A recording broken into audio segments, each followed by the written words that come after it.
लोगोफोर नोंथांमोननि थाखाय मोनसे जोबोद गोदान जोबोद मोजां स्पेसियेलि मोनसे भिडिअ खालामनानै लाबोनानै होफैनाय जादों जे जायफोर नेक्स्ट एग्जामाव जिरायगोन एबा जायफोर नलेज बारायनो गोसो जादों नोंथांमोनहा बेखौ फुरा नायनानै लानो हानाय जागोन।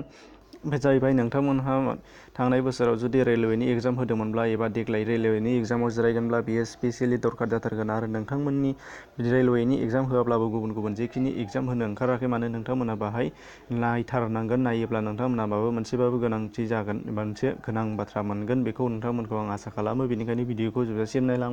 दा बाहाय नुनो मोनगोन नोंथांमोनहा 15टा कुइसन्स 15टा कुइसन्स मोनगोन गासै आरआरबी ग्रुप डी नि सल्भ पेपार।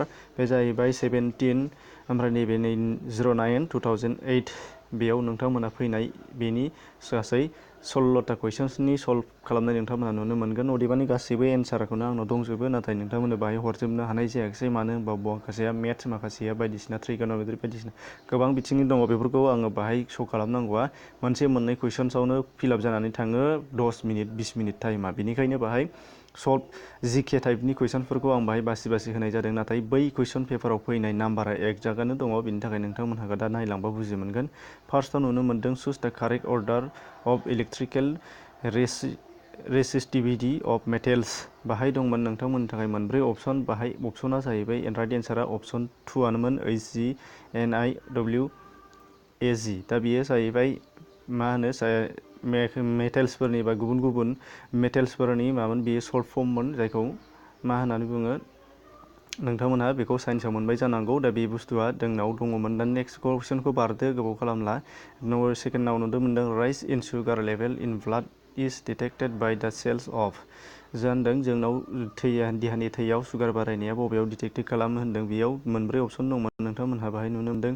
अपसन मोनब्रैनि गेजेराव लास्टआ जाहैबाय पेनक्रियासआव बानाय जायो होनदों। लिभार दङ गल ब्लाडार दङ किडनि दङ बे गैया। पेनक्रियासआव जागोन बेखौ नोंथांमोन नायबानो नुनो मोनबाय। नेक्स्टआव दङ नोंथांमोनहा F is father of S and D is paternal aunt's daughters is E how is F. बाव रिलेसननि खोथा फैदोंमोन। बाहाय रिलेसनाव गोबखौ आं बेखेवनानै होथ'लिया नोंथांमोननो गोबाव जागोन। नाथाय बिनि राइट एन्सारा जाहैबाय मेटारनेल आंकोल। नोंथांमोनहा बेखौ स्क्रिनशट खालामनानै मोजां डिटेक्ट खालामनानै नायोब्लानो हमनो हानाय जागोन। डाटाबो ओरै डायग्राम बोनानै ला बबेया बिफा बबेया बिमाफोर बोलांबानो नुनो मोनगोन। गासिबो आंनाव सल्भ दंखाजोबो होमबाबो आं बेखौ खिथास्लाबनो हानाय नंला मानो होनबा गोबां कुइसन्स नोंथांमोननो बाहाय आपडेट खालामनानै होनाय जादों। नाम्बार 4 कुइसन्सआव दंमोन who is the author of book a book of light when a loved one has a different mind. बेनि लिरगिरिया होनदों बे फैफिननो हागौ नोंथांमोननि थाखाय नैबे अपसन सिआव दंमोन जेरि पिन्ट'आ बिनि थाखाय राइट एन्सारमोन। दे नोंथांमोननियाव खेबसेबाबो फैफिनबावनायनि आसा दङ।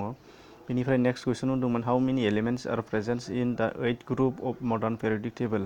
मडार्न पेरियडिक टेबोलनि 18 ग्रुपआव बबे मोनबेसे एलिमेन्ट्सफोर दङ होनदों। बे जाहैबाय 7टा दङ 7टा।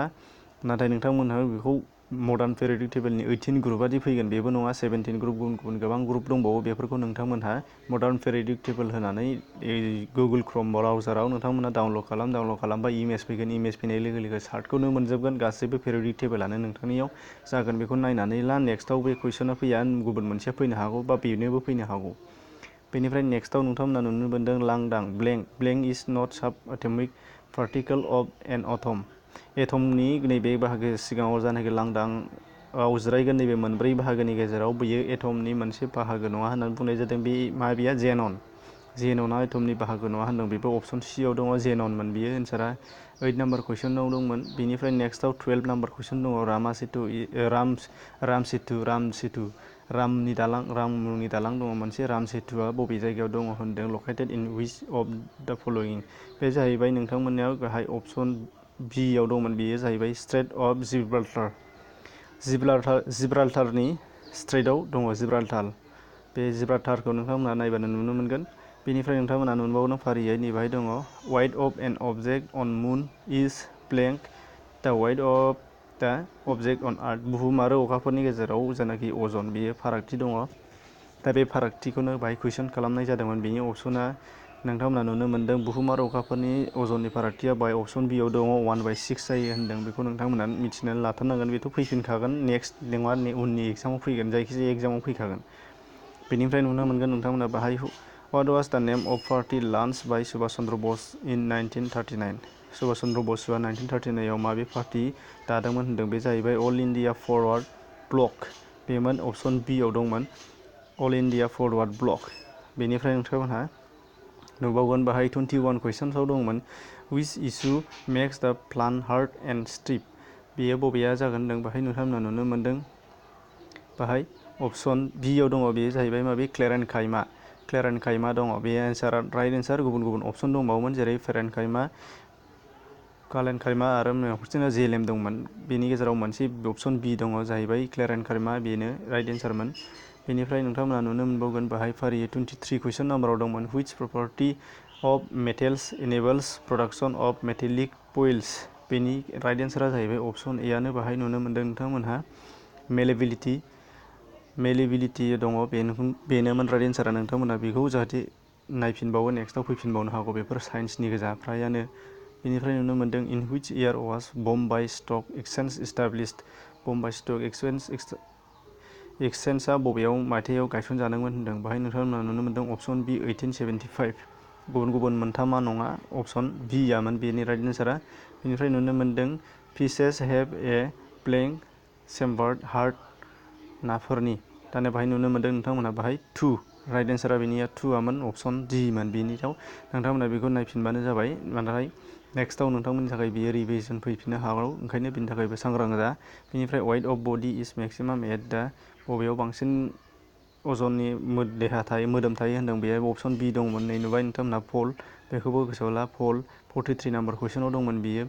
बेनिफ्राय नोंथांमोना नुबावदों गासै 52 कुइसनाव दङ व्हाट इज द टार्म अफ अफिस अफ द मेम्बार अफ राज्य सभानि अफिसियेल टार्मआ बेसेबां होनदों राज्य सभानि एमपिफोरा बेसेबां बोसोर मावनो हायो होनदों बेथ' 6 इयार्स अपसन बी आवनो दंमोन बे गोरलैथारमोन नोंथांमोना बयबो मिथिखागौ। बेनिफ्राय लक सभानिया 5 इयार्सल' बेखौ गोसोआव ला। बेनिफ्राय बाहाय गैथ'ला गासै 15टा कुइसन्सफोरनि सल्भआ बाहाय थांबाय नोंथांमोननियाव दहाय डेट होखानाय बायदियै। बेनिफ्राय गुबुन गुबुन कुइसन्सफोरनि एन्सारफोराबो नोंथांमोननि आंनियाव दङ जुदि नोंथांमोनहा गोनांथि जायोब्ला बेखौबो होगोन नोंथांमोननि डिमान्डनि सायाव थागोन बेयो। दानिया बेनि उनावहाय नोंथांमोनहा बेफोर कुइसन्सफोरनि बेलायाव बबेया नोंथांमोननि थाखाय रिपिट जाफिननो हागौ बेनि थाखायनो नोंथांमोनहा नट खालामनानै लायोब्ला मोजां जागोन। अब्ला लोगोफोर नोंथांमोननि थाखाय भिडिअआ साबजादोंबा लाइक खालाम आरो नोंथांमोनहा दासिमबो चेनेल साबस्क्राइब खालामाखैबा साबस्क्राइब खालाम नटिफिकेसन बेलखौ थुनानै हो। डिसक्रिपसनाव खनसे हाबथार डिसक्रिपसनाव हाबोबा माबा मोनसे गोदान नोंथांमोना नुबावनो हागौ। दिनैनि थाखाय अब्ला लोगोफोर एसेनोसै।